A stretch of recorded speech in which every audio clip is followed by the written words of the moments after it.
Bonjour, c'est Lisiane de Lady Vertois. J'espère que vous allez bien. Ça me fait toujours très plaisir de vous retrouver. Et aujourd'hui, je voulais faire une vidéo sur irrigation du côlon, repos et digestion. C'est quelque chose dont je vous parle souvent en cabinet. Donc là, je vais détailler un petit peu tout ça. Mais avant, un petit clic par là ou par là. Je ne sais jamais où est le petit cercle pour vous abonner, mais vous le trouverez si tout ça vous intéresse. Alors, repos et digestion, c'est juste fondamental, extrêmement important et je vais vous expliquer donc pourquoi. Il y a une première chose à comprendre au niveau de l'anatomie, il y a ce cerveau qui s'appelle système nerveux autonome et qui porte évidemment très bien son nom, ça veut dire qu'il va gérer un maximum de choses tout seul sans que vous ayez à donner d'ordre. Et ça c'est vrai pour bien entendu, tout ce qui va être le fait de respirer, les battements de votre cœur, le fait de produire les enzymes au bon moment, le fait d'activer l'ondulation du tube digestif pour que tous les aliments, la bouillie alimentaire descende progressivement, le fait d'activer vos petites bactéries, toute la production hormonale, etc., etc. Tout ça se fait tout seul parce qu'il y a énormément de choses qui se produisent en une fraction de seconde à l'intérieur de votre corps. Donc, ce système nerveux autonome est divisé en deux voies, deux routes. Pour simplifier les choses, vous avez une route de l'action qu'on appelle le sympathique et la voie du repos qu'on appelle le parasympathique. Donc, cette voie de l'action, c'est celle qui arrive en avant de vos vertèbres et qui va faire des plexus, comme le plexus solaire, qui sont des carrefours nerveux qui forment des étoiles.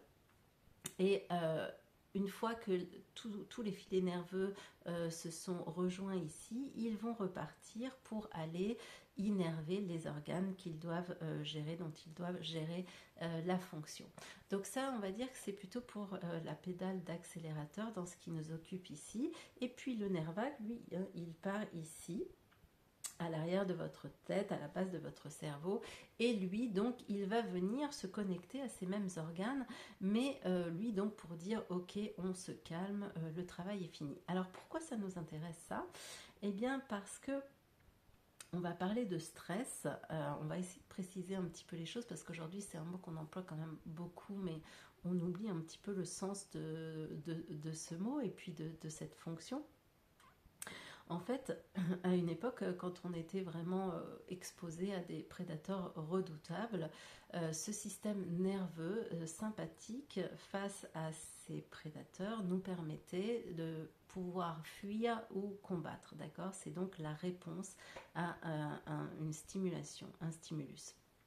Et donc, le corps à toute vitesse va traiter cette information.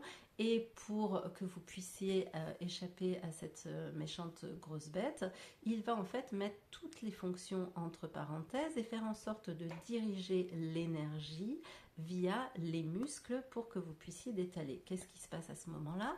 La respiration s'accélère, la pompe cardiaque aussi s'accélère, tout le sang, toute l'énergie est dirigée vers les muscles, encore une fois pour simplifier, et à ce moment-là, vous pouvez mobiliser toute votre énergie pour affronter le danger ou l'éviter en vous enfuyant. D'accord?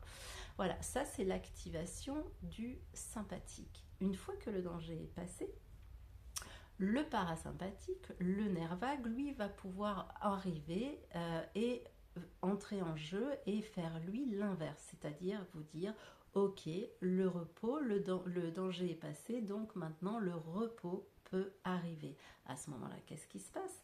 La respiration va se calmer, le rythme cardiaque lui aussi va baisser et le sang, l'énergie vont être redistribués ailleurs dans vos organes, y compris dans les organes du digestif. Qu'est-ce qui se passe aujourd'hui? Puisque on est un peu dans ces vies toujours agressées par le travail, par des pressions autour de nous, quelles qu'elles soient, notre entourage, la famille, qui est un travail supplémentaire à la fin de la journée, par l'air, les pollutions autour de nous, par l'agitation, le bruit, par les multisollicitations. Bref, tout ça fait qu'en fait, au lieu d'être, vous voyez, j'ai un stimulus ou voilà, une stimulation qui m'arrive. J'ai donc, mon corps va commencer à préparer la réponse. Mettons que ce soit une stimulation un peu agressive pour moi. J'ai donc une phase de préparation à l'action, une réponse au stress. Là, je vais choisir d'affronter ou de fuir. Puis ensuite, je vais avoir mon nerf vague qui va arriver pour m'amener vers le repos. Le problème aujourd'hui, c'est qu'on va être toujours dans préparation, réponse à l'information. Et puis, à cause de tous ces stress ambiants, de toute cette pression ambiante, eh ben on va être toujours un petit peu ici. Stress, stress, peu de repos, stress, peu de repos, stress, peu de repos, stress, peu de repos. On ne revient jamais au repos total. Et ça, qu'est-ce que c'est? Ça s'appelle stress aigu, ça s'appelle stress chronique, ça s'appelle épuisement.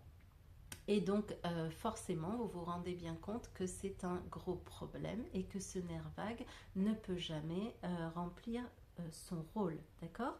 Donc, ça, c'est l'épuisement, bien entendu, du système nerveux, c'est l'épuisement de vos glandes, ok, puisque là vont être activées les hormones qui répondent à ce stress comme l'adrénaline, le cortisol, sauf que elles aussi, elles vont être toujours produites et elles ne vont jamais descendre.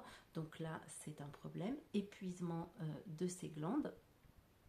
Et donc, au niveau de l'alimentation, qu'est-ce qui se passe? Si vous êtes toujours là-haut, stressé, rappelez-vous, ça veut dire que le système sympathique va amener ici l'énergie pour que vous répondiez à ce stress permanent. Jamais le nerf vague ne va pouvoir arriver, jamais l'énergie ne va pouvoir être redistribuée ailleurs de manière à ce que vous puissiez manger au calme et bien digérer. D'accord? Donc pour que le nerf vague arrive, il faut que la courbe redescende. Et la voie de la digestion et du repos au niveau du système nerveux, c'est la même. Vous ne pouvez pas bien digérer si vous n'êtes pas en situation de repos, si vous n'êtes pas totalement dédié à votre assiette, si vous n'êtes pas entouré de gens que vous aimez. Souvent, je vous dis, si vous mangez en face de quelqu'un que vous considérez comme être un total abruti, vous n'allez pas bien digérer, d'accord? Si vous mangez avec des gens qui vous agressent, si vous mangez avec des gens qui vous collent la pression toute la journée, vous n'allez pas bien digérer. Si vous mangez avec beaucoup de bruit autour de vous, je vous ai déjà dit, si vous mangez en regardant les mauvaises nouvelles, si vous répondez à vos emails, si vous bossez en même temps, tout ça fait que vous allez être en situation de stress. Le nerf vague ne peut pas arriver, le repos ne peut pas arriver, l'énergie ne peut pas être redistribuée au système digestif. Vous ne pouvez pas bien digérer. Donc avant de manger, prenez le temps déjà de faire quelques respirations. Ça, c'est une chose que vous pouvez faire. Prenez le temps de bien vous entourer. Prenez le temps de vous séparer de vos téléphones, etc. Mettez-vous au calme. Prenez le temps de mâcher. Posez votre fourchette.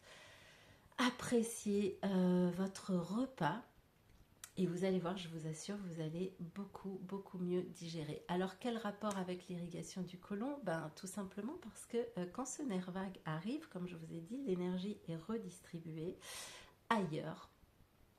Et donc, elle est aussi redistribuée pour favoriser la détoxification. Donc, l'irrigation du côlon, c'est un soin de détente, c'est un soin de méditation. Quand vous vous reposez comme ça, quand vous amenez ce calme, vous permettez à ce nerf vague d'arriver et vous permettez une meilleure détoxification de votre intestin pendant votre soin d'irrigation du côlon. Et voilà, à bientôt.